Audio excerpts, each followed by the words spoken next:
Hi everybody, this is Belinda from Belinda's Book Nook, and I'm here to do my Friday reads slash books I found on my shelf that I could do for the Fall into Reading Challenge. I talked to you guys a little bit about that in my last video, and I started combing through my shelves because I refused to buy anything for this challenge. The challenge, like I said, it goes from September all the way through to I think it's all the way through November, if I can remember correctly. My brain is fried a little bit here. I saw it on Tia from Tia in All the Books channel, and I was like, this is sounds like a perfect challenge for me because it's going to just it's not extra. It's going to be books that I was going to read anyway. It's going to encourage me to read things that I already own, and try to kind of play along with their bingo challenge. What I realized just now is I forgot the little bingo card. I don't think I have it in here yet because I haven't set up my September calendar and stuff. So that's not in there. But what I did is I'm breaking these down into a couple videos because I went a little crazy finding options, and I'd rather find options and go through them and figure out which one I'm going to read, because I may start one and not like it, and I at least have another option that will fulfill the different categories in the bingo card, than to just pick one book, which is fine as well. But if you know yourself well enough and you're going to stick with it, that's good. But for me, I think I really needed to have options, and it just was so much fun to climb through and look at all the different books that I have. And also kind of sad because there's a lot of books that obviously I have not read. So these are not rereads. These are first time read books, and some books have been on there for a very short period of time and some have been there a very long time. So what I did is I created a spreadsheet, and I put, what I'm going to do is, let me stop right there for a second. Okay, so yes, I said spreadsheet. Yes, there is a bingo card. And why did I create a spreadsheet? Because that is the things that I do. And what I did in my spreadsheet, you're not going to be able to see it because on the screen, the top bar is orange, but it printed dark brown. But what I did is on the top, I took the 24 categories in the bingo card. I put all of the categories along the top, and then on the left side is the title. And then when I write the book, I can check off with X's what other categories that book can fill. Because I am telling you right now, I can't read maybe. But I'm not trying to say I'm going to be able to read 24 books in that amount of time. I think it's more likely that I'm going to pick some books that will do multiple categories so that I can cross them off on the bingo card. And so I thought this was the best way to do it. But then I was also challenged because I wanted to also just see books that I thought necessarily, when I initially thought of them, is what category they fit in. So what I did was I listed, for example, young adult is one of the first categories on the first row, I believe, in the bingo card. And I wrote in bold young adult, and then below it I have listed the book options I have. Then the next one is books like orange on the cover, books that have orange on the cover. And then I listed them. Then there's mystery and fantasy and beloved. But it's also, if you look across the line, you'll see all the multiple categories. So what I'm going to do is once I read a book, I will know which categories it is. I can mark them off on the bingo card and then proceed to get whatever next book I want to. I may do it that way, or I may pick some and see how I can get through them all. The only category, initially I told you all, and thank you because some of you lovely, lovely listeners said to me that I had some books on my shelf that could fulfill thriller, and I actually do. I do have the Stacey Abrams While Justice Sleeps, so that one could go in there. But the only category that I struggled with is, no, I did get Leaves in the Car. So the only one that I struggled with was, where is it? Oh, takes place in the fall. I don't really know until I read some of these books whether they take place in the fall or not. So that one, I think I'll only be able to check off after I start reading books and then see what time of year that they're set in. Hopefully one of them will, and that won't, keep me from getting that one checked off. So let's start. Let me show you really quick. I don't know if you can see it, but this is my little chart here. So see, So across the top, I have the categories, then I have the X's, and then over here, the titles of the books that I own that I could use. And then I also put in bold the categories as well. So it is kind of crazy. It makes sense to me. All of this works in here, so that's all that matters. But I'm going to kind of go through these fast because I didn't think of how much time it's going to take. I just figured I'd pick 2 categories, maybe two to 3 categories each video, so that I can show you some options of what I could read, and maybe there's something you have or you might want to read yourself. So for the first one is young adult, and I got this book, I think, I don't remember, did I get this one for my I'm trying to remember if I got it for a birthday recall. Anyway, I have this one by Randy Pink called Angel of Greenwood. I remember you all saw this one, and I, rather than go into too much with each of them, I'll try to remember. If I don't, I'll have to read the inside to you. But this one I know is a historical kind of fiction, YA book that is focused on the Tulsa massacre in 1921, I believe that was the year. And so I really want to see, this year kind of seemed like the year of, or I should say maybe 2020 was the year of talking about Tulsa. And it's great because it's an aspect of history that has not really been discussed quite widely. So I'm excited to see what they're going to do in a YA version that's going to kind of talk about that topic and introduce it to possibly some new readers. So there's that one. So this is the young adult one. So what I'm going to tell you is for this one, this could cross off young adult, historical fiction, author of color. Yep.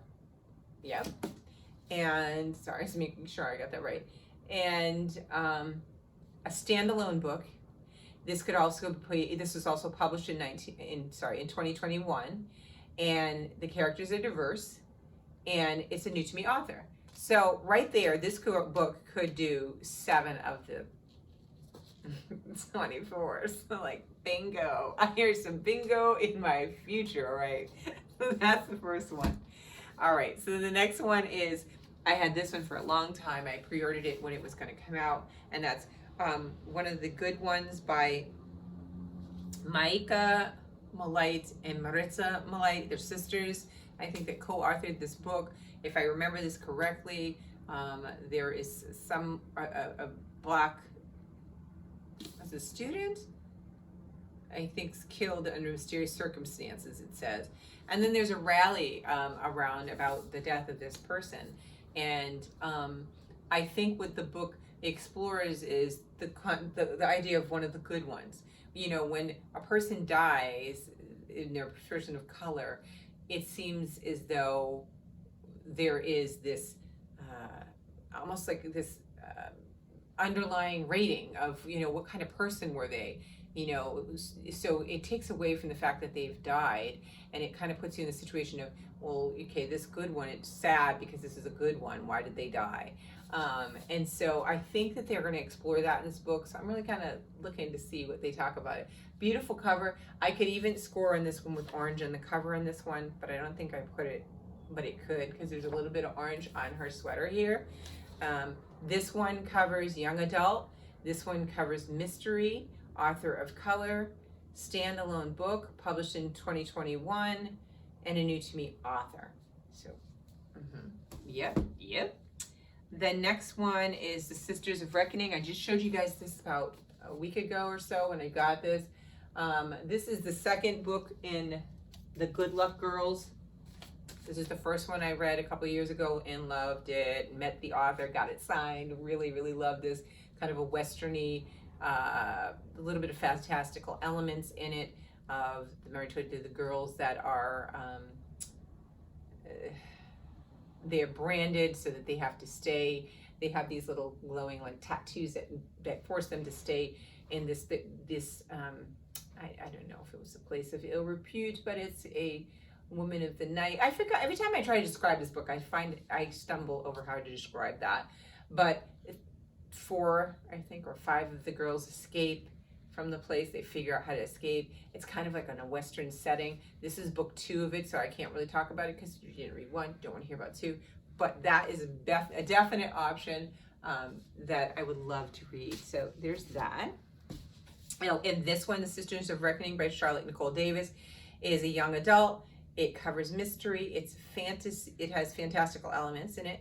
I said, and it's author of color. It's diverse characters, and it's not into me. And it's a sequel. This one covers a sequel, so I can get the sequel check from that one. An older book that I've had forever is edited by Ibi Zoboi, and it's a collection of essays. It's called Black Stories of Being Young and Black in America. This again is under the YA, the young adult category. I love Ibi Zoboi because she just writes really good books. I can't remember the other book. Let me see. I might tell you in this one. This was one of them that she had written that I had read before, and this one was called Pride, and it's kind of a take off of Pride and Prejudice, but with black characters, and it was pretty interesting. The other book that she wrote that I really, really enjoyed, why can't I think of the name? I know somebody that's watching knows the name. I can't think of the name, and of course they're not showing the book that she wrote before this. Okay, well, having said that, let's see if it says it back here. No, it does not tell the name of the other. Oh, American Street. Really loved it. Very good book. That was the first I read of hers, then I read this. So I wanted to pick this up because I do respect her writing. I thought it'd be interesting to see the collection. There's a lot of different authors on here. Some I don't know, some familiar with names, Jason Reynolds, Nick Stone, let's see who else, Brandy Colbert, which I have one in here, Rita Williams Garcia, Justina Ireland. So there's a lot of people. So I had to get this one. So I've never read it, and I've had it for a long time. So that could fulfill a YA. It could be an author of color. It's published in before 2021. It is a standalone. It has diverse characters, if you want to say that, and that's where that one is. So there's that. So those are my young adult ones. Now we'll move on to Orange on the cover, which was really fun. And then I got into just disputes in my household of which is orange. Some of them people told me were red. I'm going with orange, okay? Because there's different shades of orange. The first one, I think I got it because I think there is orange here. It's kind of red, orange, and yellow. And it's Tumbling by Diane McKinney Whetstone. And the cover's gorgeous, right? I would just love that. Wouldn't that look pretty up on the wall as an artwork? It's just so gorgeous. I love it, love it, love it. I have not read any of her books. I have had this for a while. I know Dee Dee read it. You probably could go to her channel and skew back. I know she had read this a while back and really enjoyed it. I have even another one of hers. This was the one that she kind of got the acclaim for. People really raved about. This is another one that I got, so I'm collecting them and not reading them. And this one could work for the orange in the cover. I didn't think of it until when I was getting ready to come film this, and I saw this on the shelf, and I'm like, oh, there's another one. But this one, I don't want to read until I read this one, because this is the one that kind of people talked about. And this one, I believe, I can't remember. Okay, it says, Noon and Herbie are deeply in love and living in a tightly knit African-American neighborhood in South Philadelphia during the 1940s, but their marriage remains unconsummated because of a horrible incident in Noon's past. So each seeks comfort elsewhere. Noon in the warm acceptance of the neighborhood church, Herbie in the arms of Ethel, a jazz singer. Then one day an infant girl is left on their doorstep, and later Ethel blesses them with her 5-year-old niece. Suddenly and unexpectedly, a family, Herbie, Noon, and their 2 girls, draw closer until an outside threat reawakens a fire in Noon, causing her to rise up and fight to hold her family and her community together. Diane McKinney Whetstone's Tumbling is a poignant, exquisitely rendered story of the ties that bind us and the secrets that keep us apart. Sounds so good. Sounds really good. So I think that will be really, really good. So that's one for my orange on the cover. Another one I've had for a very long time. I got this one the same time I met Charlotte Nicole Davis. For this one, I went to the Boston Book Festival and I met this author, Brandy Colbert. This is orange. Now, we had discussions. This could be kind of yellow, but that's kind of orange. Orangish. It's kind of orangish. And this also could be in the YA, but because I wanted to put some stuff under the orange cover, this is one. And also, this is forcing me to read books that I have. Oh, it's getting lighter outside, so it's getting lighter in here. That's great. So this one is a young adult. I can't remember when I have it signed. She spelled my name wrong at first, then she corrected it, put a little heart. She spelled the Belinda with an A, and it is with an E. Let's see. So this one, I can't remember. I'm not going to read it to you because I have so many to go through. Okay, I know that.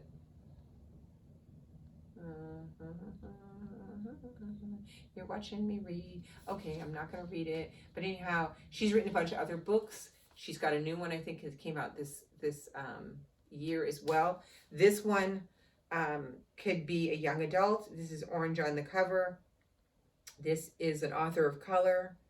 This is published before 2021.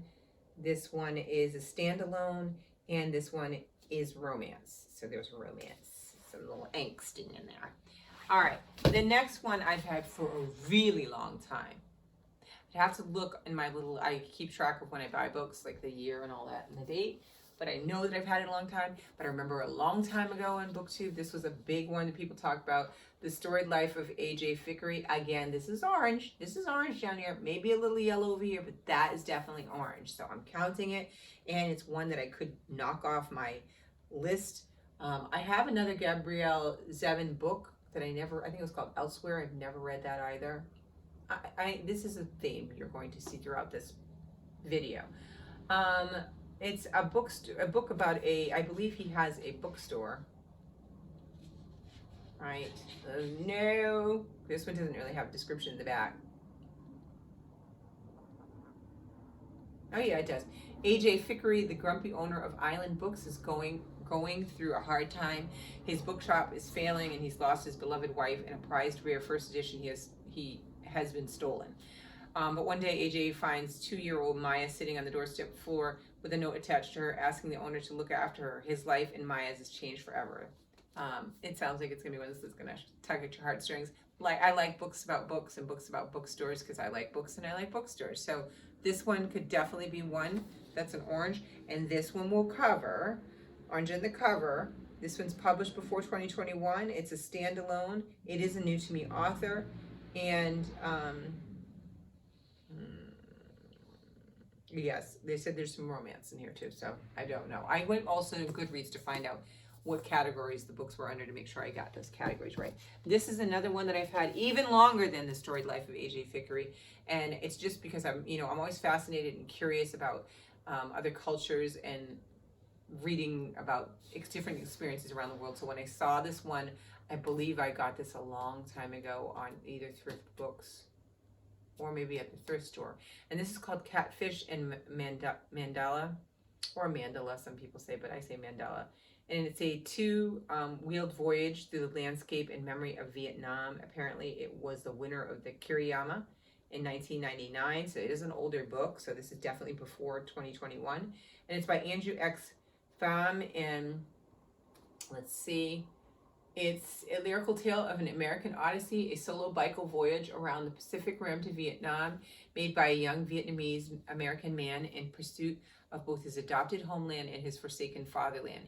Intertwined with the often humorous travel log, Spending a Year of Discovery is a memoir of war, escape, and ultimately family secrets, written with narrative flair and wonderfully eye-opening sense of adventure. Catfish and Mandala is an unforgettable search for cultural identity and a moving exploration of memory by a striking new voice in American letters.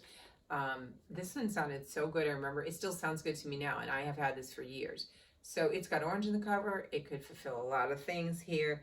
We've got orange in the cover, author of color, nonfiction. This one takes place, I think it takes place in the fall, not sure, but I did write that, I don't know why. Oh no, it isn't, I said published before 2021.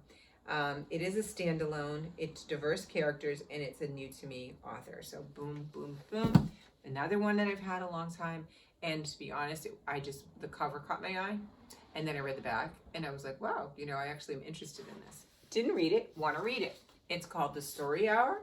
I got it at Barnes & Noble, I believe. I love the Decal Edges on the bargain table many years ago, and I haven't read it. And this story follows two women, I believe, and I think one is a psychologist, and the other woman comes to see her, and explore the dynamics between the two people, and also the trauma I believe that the other woman has experienced and is uplifting to this person. But it says, crossing professional boundaries has its price, as Maggie and Lakshmi relationship deepens. Long-buried secrets come to light that shake their faith in each other and force them to confront painful choices in their own lives. It just sounded like a very interesting book.